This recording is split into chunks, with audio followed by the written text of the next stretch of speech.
It's the Ross Tucker Football Podcast. Oh, yeah, it is. But it's not just any Ross Tucker Football Podcast. It is a Tuckheads Tuesday. Listen, I couldn't wait till Wednesday or Thursday to talk to Greg Cosell about the NFL draft. Had to get him in, especially since we did the first podcast Sunday night this week. Why not do the second one Tuesday morning? Decent amount of news yesterday with DeAndre Hopkins and Tyron Matthews. Get into that momentarily. But I wanted to get Greg's input, especially on some of these first-round picks. We'll end up doing a divisional series with Greg where we'll get his thoughts on every team's picks, including your team. We spend so much time previewing the draft. I like to actually go over what they did afterwards and just kind of get a sense for where the team is, who they took, why we think they took them. It's fun. I think that's a big part of it. You know what else is fun? Winning the Spread the Word contest at Ross Tucker NFL, Twitter, Instagram, TikTok, and especially this week, Facebook, because we're getting another Facebook winner this week. Although I did have a bunch of people subscribe to the TikTok yesterday at Ross Tucker NFL after I gave it a shout out on the Dan Patrick Show. Sponsor confirmation email winner. So many good sponsors this week. ExpressVPN and Raycon and LinkedIn, Athletic Greens, UFOS. Get in on that. So many good press passes still left from the season. Maybe I'll talk about them later in the show. And then the YouTube shout out, youtube.com/Ross Tucker NFL. Such an awesome way to see the 2 or 3 highlight clips of every show or just watch the show. I know a lot of people watch it like on their big screen or on their laptops now while they're working. Pretty awesome that people are taking advantage of the video element as well. It's Big Show time. The Big Show. All right, Greg. Well, we spent, darn near 2 months leading up to the draft. And then in 3 days, it's over and people kind of move on. Not me. I think it's important to see what these teams did and what we believe their strategy to be and just some observations on their picks. I do want to, though, ask you some specific questions about the NFL draft, in particular the first round, to get your insight. I guess the first one, I'm not going to get into Trayvon Walker versus Aiden Hutchinson. I think we know that the Jaguars obviously liked the athletic ability and the upside of Walker. We get that. I am curious, Greg, to get your opinion of the Texans taking Derek Stingley Jr. over Sauce Gardner and how you sort of compare and contrast those players, what you think of that decision. Well, just a quick point before we get into that specifically. You had mentioned observations. I think despite the fact that quarterbacks were not taken, it was still a passing game draft because when you look at the players that were taken through much of the first round, really until Jordan Davis at pick 13, all these players were really either pass protectors, pass rushers, corners, or receivers. So ultimately, it was still a passing game draft, even though quarterbacks were not taken. That was my initial reaction as I was watching it unfold. We likely knew quarterbacks would not be taken. Maybe there'd be a surprise, but I think we kind of knew. Certainly once we got past 6 with Carolina and 9 with Seattle, we kind of knew how it would start to play out. But then getting back to your question, I think, and it's fair based on film study, to say that Stingley at his absolute best is a quicker, more sudden, more purely explosive athlete than Gardner. So you have to decide what you like more, that element of corner or Gardner's length. So it really comes down to what you see as more important for an outside corner in the NFL. Gardner has tremendous length. As you know, he's 6'3". His arms are incredibly long. You normally don't see arm length like that in outside corners, Ross. So it simply comes down to what you value more. And my guess is Stingley was number 1 on some boards and Gardner was number 1 on other boards. Clearly, Houston had Stingley number 1 on their board. It wasn't a surprise to me once you watch the tape and see what they both look like. I was told by somebody, Greg, that they thought Stingley profiled as being like a true shutdown press man lock corner, and they weren't quite sure that was Gardner. They thought Gardner was a good player and he'll be a good starter in the NFL, but they weren't sure that he becomes, like an elite shutdown corner, has that ability, the same kind of ability that Stingley does, which means they probably were talking what you just mentioned about the suddenness and the explosiveness as an athlete. And one more thing, which is very important, ball production. Stingley is a high-level player of the football as a corner. He's a former receiver. He's got phenomenal hands. He plays the ball extremely well. And obviously, all defensive coaches love turnovers. So that could have factored in as well. Wanted to ask you about the Atlanta Falcons getting the first wide receiver off the board. Then we had a run on them. Yes. But the first wide receiver off the board in Drake London. And what you think that means for Arthur Smith's preference, what they're trying to build in Atlanta? Because it feels like he was a different type of receiver, Greg, than Garrett Wilson, Olave, Jamison Williams, Johan Dotson. Felt like Drake London was sort of in a different category. Yeah, and I would agree with that. I think when you look at Drake London, and all I can do, as you know, Ross, is base it on my evaluations of the player, which could very well be different from teams, and that's perfectly fine. I like to think reasonable people can see things differently. They obviously valued his size. I mean, he's 6'4", he's 219. They obviously value his ability to play above the rim and make contested catches. He did much of that in college.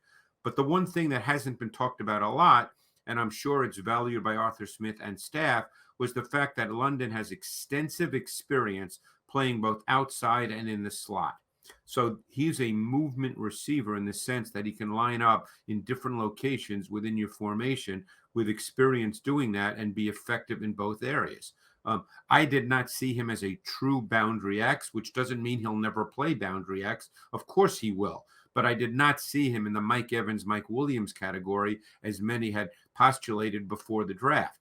I think you'll see him play boundary X. I think you'll see him play the slot to twins. I think you'll see him play the inside slot to trips. I think you'll see him move all over the formation. And don't forget, they have another receiver on that team who can do exactly the same thing in Kyle Pitts. So now you have two receivers who give you a ton of location versatility, and that's a good thing in today's NFL.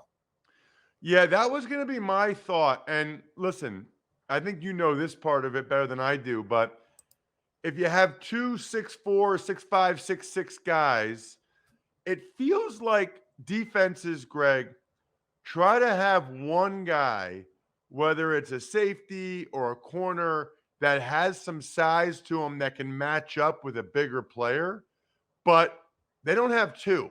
Correct. I mean, obviously they'd love to, but it's hard to do. I guess I'm wondering if Arthur Smith says, listen, I got both those big boys out there. One of them is going to have a favorable matchup, or they're going to have to play zone, and I got these big-bodied guys that can sit down against zone. It's a great point, Ross, because what a lot of people don't think about when they think, as you just mentioned, in a kind of a roundabout way, is what are you trying to do for your quarterback? You're trying to do with your quarterback through use of personnel and formation to give him as much information before the snap of the ball as possible. And you just made a great point about teams maybe not being able to truly match up man-to-man with any consistency against both London and Kyle Pitts, simply because of the athletic, the size dimensions that they present. So ultimately, because it will be Marcus Mariota as their quarterback. Yes, they did trade up for Desmond Ridder, but this year it will be Marcus Mariota. So you're trying to give Marcus Mariota, who is the kind of quarterback who definitely needs that, all due to some extent, obviously, but you're trying to give your quarterback as much information before the snap of the ball as possible.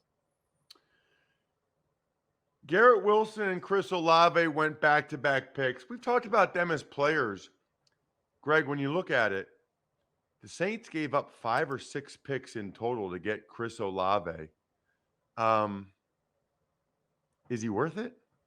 Well, again, That's a fascinating question. If he becomes an all-pro, yes. But I think he's in a great position because they will have Michael Thomas back, assuming health, and I believe he's now healthy. Michael Thomas is your alpha dog receiver. He's your boundary X. He's your tough physical receiver. He's the third down receiver. He makes the tough catches.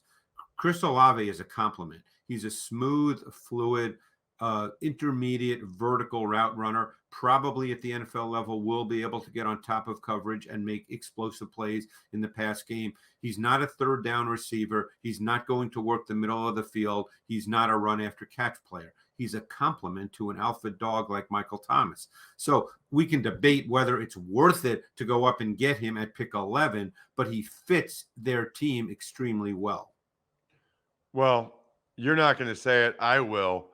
He's definitely not worth it if he's not the things you just said and he's not the alpha dog. That makes no sense. Well, that he is not. The film Right. tells you that. Just so you know, people who maybe are tuning in and haven't listened very much, Ross, to me with you, everything I say is based on film study. I don't do hot takes. I don't do takes. I look at the film. Chris Olave's film tells you what he is.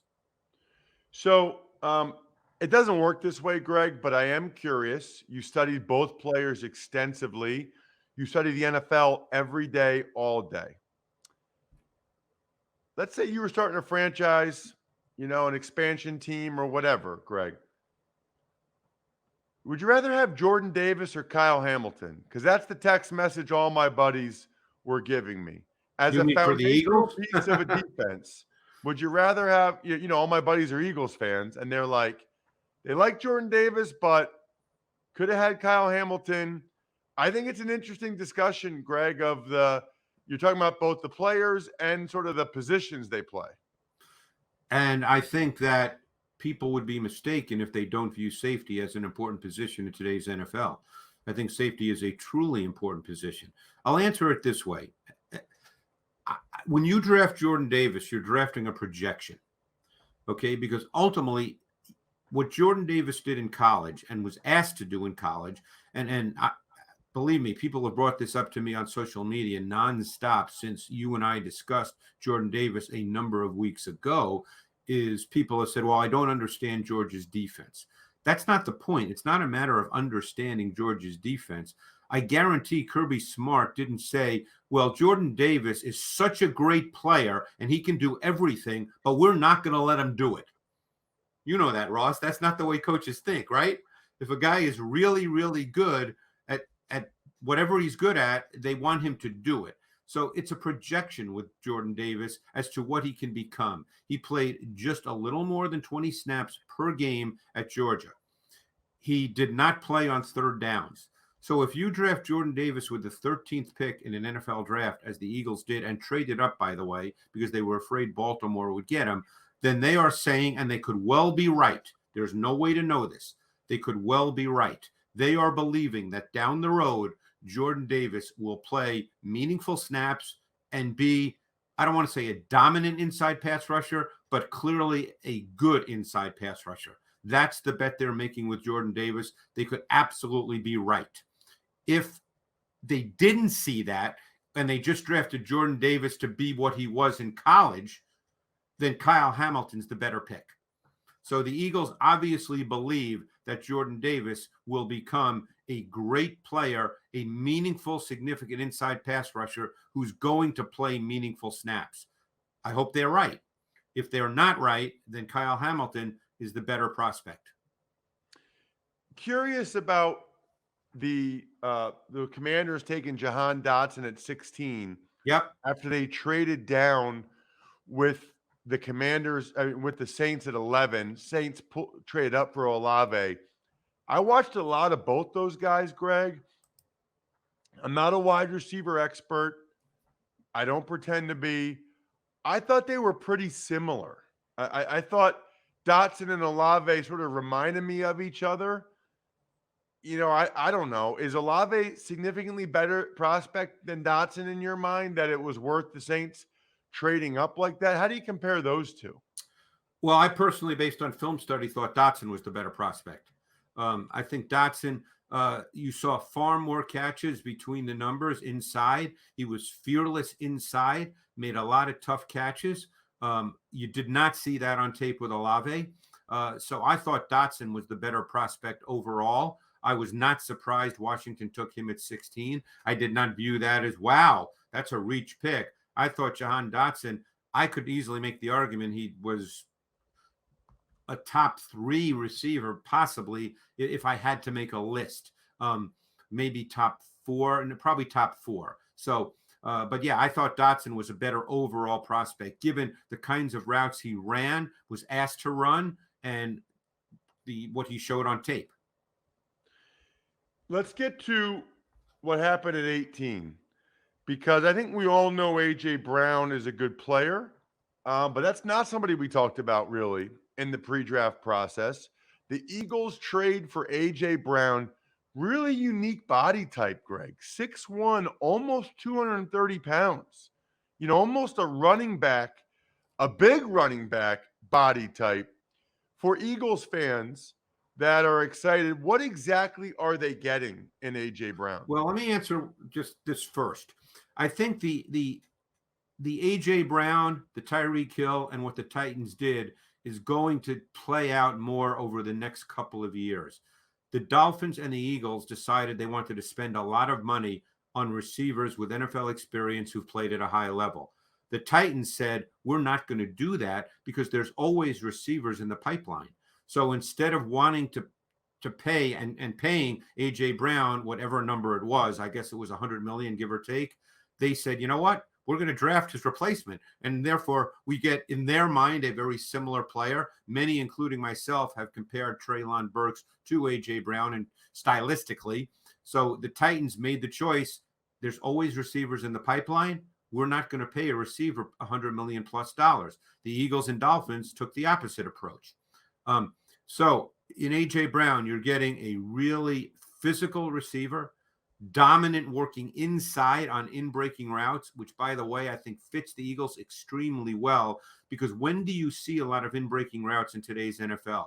You see it off RPO looks. You see it off bang play action from the shotgun. That's what the Eagles offense looks like. Jalen Hurts is in the shotgun. You see all the RPO elements. You see the bang play action, because don't forget, when you put a quarterback like Jalen Hurts in the gun, you always have the zone read element that defenses have to be aware of. Brown is phenomenal running slant routes, glance routes, in breakers, incredibly strong, competitive, physical run after catch. He fits exactly what the Eagles offense looks like. Yeah, that's kind of what I thought. That was my read on it. Kenny Pickett went 20 to the Steelers. I was a little surprised by that, Greg. I thought the Steelers would go with the upside and the running ability of Malik Willis. What are they telling us with that decision? Well, first of all, as you know, I thought Kenny Pickett was the best quarterback prospect in the draft.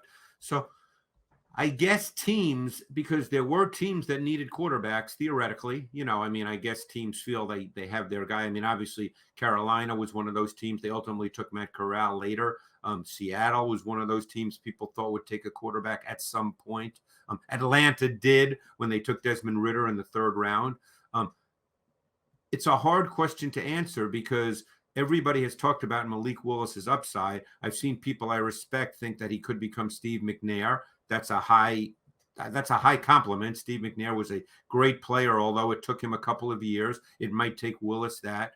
But I can't answer why teams didn't take him, other than the fact that maybe they went with the tape rather than the upside, because his 2021 tape was really not very good. So you're banking on what you think he could become at obviously the most important position on the field. So somewhere along the line, teams thought there was a disconnect between upside and ceiling and tape.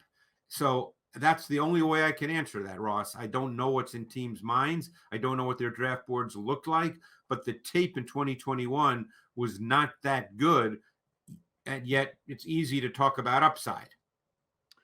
Let's talk about the Bills trading up to get Kaiir Elam from Florida, the corner. It was a position that clearly the Bills needed in somebody else. I know Emery Hunt on the College Draft podcast really liked Elam and thought he should be getting a little more love than he was. And evidently the Bills agreed. Well, once the Chiefs traded up to get Trent McDuffie at 21, the Bills knew they needed a corner. And you could easily make the argument that Elam was one of the best traits corners in this draft when you just look at pure physical traits, which include size, obviously, at the corner position. He's over 6'2". He's physical. He's competitive. He's has a long, extensive history of playing press man coverage, both physical press man with competitive swagger and mirror match press man.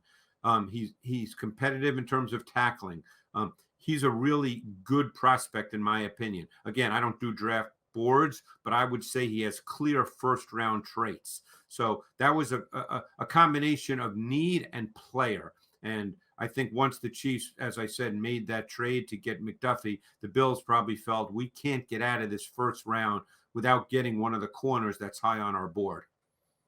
You have first round traits, Greg. You bring it every week. Really looking forward to diving into it division by division so everybody can get a little flavor for what we think the strategy is of these teams and the picks that they made. Thank you so much, as always. Thanks, Ross. Appreciate it. Appreciate you and appreciate Netflix. How nice is it to watch all the different shows on Netflix like Pulp Fiction, Jurassic World, Inception? Here's the thing though, you need ExpressVPN to do it. Like if you're going to have Netflix, make sure you have ExpressVPN so you can get the most out of it. You can watch Jurassic World on Hong Kong Netflix. You can watch Pulp Fiction on Canadian Netflix. They have almost 100 different server locations. So you can gain access to thousands of shows. So nice to have way more shows than you just have on American Netflix. Blazing fast speeds. Plus, you know all the other reasons to have ExpressVPN, just to protect your information and security. Be smart. Stop paying full price for streaming services and only getting access to a fraction of their content. Get your money's worth at expressvpn.com/Tucker. Don't forget to use that link, by the way, expressvpn.com/Tucker to get an extra 3 months of ExpressVPN for free. Tuck's Takes. Morning, Ross. We'll start today with the Cardinals and wide receiver Deandre Hopkins, who is suspended for 6 games, caught with PED usage. Right. His agent released a statement. He released a statement saying he has no idea how this happened. He's stunned, going to get to the bottom of it. We'll provide more information. Tested negative in October, tested negative in December. A couple things. Number one, I don't care about the other times you tested negative. I don't care. That's irrelevant. That is like saying to your spouse, yeah, I might have cheated on you or had an affair in November, but I didn't in September or October. Like, dude, it doesn't matter. You had an affair. You tested positive. So I don't understand that part of it. And all I will say is, if you're shocked that this happened, you don't know why did he drop the appeal? Why doesn't he find out what happened and then continue to fight the appeal? Probably in fairness, because he knows that there's a strict rule, and no matter if it was a tainted supplement or whatever, if it's in your system, you're positive. But I don't remember very many instances in which a guy like this actually later on provides more information or actually later on sues the supplement manufacturer or whatever. First of all, there is absolutely no reason to take anything other than what is on the NFL's list of approved substances So I have no sympathy whatsoever. It's really, really easy. His poor decision just cost him over $5 million. I mean, think about that. Tuck's Takes. Honey Badgers coming home. Saints signed Tyron Matthews, 3 years, $33 million, 18 of it fully guaranteed. You know, the Saints really, really think they're going to be good this year. I mean, there's not much of another explanation. The Saints are all in. They're going for it this year. I don't know if they just have that much faith in Jameis Winston, or they want to get the Dennis Allen era off to a good start. They want to prove that maybe they're more than just Sean Payton. I don't know what the Saints' motivation is at this point, but man, it's interesting because with the draft picks for Olave that Greg and I were talking about, with Honey Badger, I mean, they're really going for it. I think he's a good safety. I think he replaces Marcus Williams. I don't know that he's a great safety anymore. I don't know that he's worth that money anymore. You got to really know how to use him. Tuck's Takes. Jaguars lock up Cam Robinson, 3 years, $54 million extension. You know, that actually happened the day before the draft started, but kind of got lost and everything going on with the draft. Speaking of getting lost, I would be lost without these Raycon wireless earbuds. If you're watching on YouTube, youtube.com/Ross Tucker NFL, it is an amazing Mother's Day gift. Your mom, especially if she works out or goes for like walks outside, I would be lost without these. In the hotel working out for the Eagles, I was listening to these.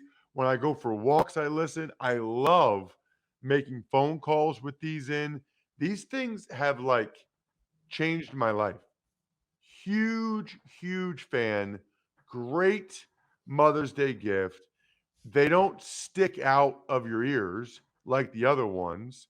They'll stay right in with their optimized gel tips. Amazing. They have over 49,000 five-star reviews because they're awesome and perfect for your five-star mom. Tell your mom how much you love her and make sure she hears it in crystal clear audio quality with Raycon. Go to buyraycon.com/Tucker to get 15% off your Mother's Day order. That's buyraycon.com/Tucker. As for Cam Robinson, the Jags clearly think he's good enough, clearly think he's solid. And as soon as they signed him, it was confirmed they were taking Trayvon Walker, or at least some D-end. Tuck's Takes. Couple of transactions. Washington signs guard Trey Turner. Niners signed Jason Verrett, and the Rams trade for Troy Hill from Cleveland in exchange for a 5th-round pick in next year's draft. That was like the only trade for a veteran player during the draft. Well, I guess A.J. Brown. But that was the only trade like on day 2 or day 3 for a non-star. There used to be more of those. I'm not quite sure why there aren't. And then Trey Turner is just a guy that Ron Rivera knows well. That's how it works. Verrett's a good player, gets hurt a lot. I think you guys know the deal there. Tuck's Takes. And finally, a couple guys getting cut. Nick Foles from the Bears, Falcons Mike Davis, and the Eagles cut Nate Herbig. So Mike Davis, I think, is a salary cap thing. The Falcons drafted a running back. They've got Patterson. Foles, I guess I wonder if Carolina or Seattle gives him a shot, gets him in the mix to maybe see if he can compete and is better than the other guys they have. And then the Herbig one, I was a little surprised by. I guess the Eagles tried to trade him during the draft after they drafted Cam Jurgens because, you know, he's probably as a 2nd-round pick going to be the swing inside guy. So Herbig wants to go elsewhere. But Herbig's been a solid, you know, pretty reliable interior backup for them. You know, the Eagles could have chosen to keep him through minicamp, through training camp in case they had injuries or other people had injuries. Shout outs, Pizza Boy Brewing, Sporticulture, HumanHeadNYC.com, SteakhouseSports.com, Go-Bangles.com, Evergreen Economics. We are a podcast factory. College Draft, Fantasy Feast, Even Money, all today for your listening or watching enjoyment whenever you want it. Get fired up to Tuckheads Tuesday. I think we're done here. Thanks for listening to the Ross Tucker Football Podcast. Make sure to also subscribe to the Fantasy Feast, Even Money, Business of Sports, and College Draft. All available at Apple Podcasts, rosstucker.com, or wherever podcasts can be found. A lot of times on the show, I mentioned DraftKings. Here's what you need to know. You got to be 21 or older, New Jersey, Indiana, or Pennsylvania only. New customers only. Restrictions apply. See DraftKings.com/sportsbook for details. Gambling problem, call 1-800-GAMBLER, or in Indiana, 1-800-9-WITH-IT. By the way, if what I was talking about included a deposit bonus, doesn't always, sometimes it does. Deposit bonus requires 25 times playthrough, and deposit bonuses are paid out in site credit.